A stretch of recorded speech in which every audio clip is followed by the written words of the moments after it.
ಯಾವಾಗಲೀ ನಮಗೆ ಬೇಡ. ಬೇಡ. ದೇಶದ ಸಂಸ್ಕಾರ ಸಂಹಿತೆಯನ್ನು ಉಳಿಸುವ ದೇವಾಲಯ ವಿದ್ಯಾಲಯವೇ ಈ ನೆಲಕ್ಕೆ ಬೇಕಾದದ್ದು ತರುಣೀಮಣಿ.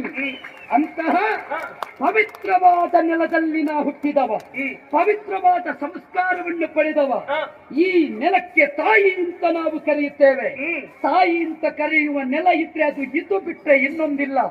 ಆದ್ದರಿಂದ ಮಾತೃ ಗರ್ಭ ನಮಗೆ ದೇಶ ಪ್ರೇಮವನ್ನು ಕಲಿಸಿದೆ ಬಿಟ್ರೆ ದೇಶದ್ರೋಹವನ್ನು ಕಲಿಸಲಿಲ್ಲ.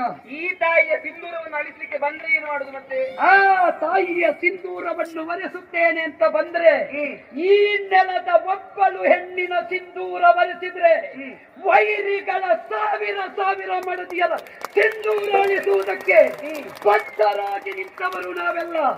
ಆದ್ದರಿಂದ ಒಬ್ಬ ಸುಹಾಸ ಬೀರುವವ ಹೋಗಿರಬಹುದು, ಆದರೆ ಪ್ರತಿಯೊಬ್ಬರ ಅಂತರಂಗದಲ್ಲಿ ಒಂದಾಸ ಬೀರಿಸುವ ಸಾವಿರ ಸುಹಾಸರು ಮತ್ತೆ ಹುಟ್ಟಿ ಬರುವ ನೆಲವಿದು ಕನ್ನೆ.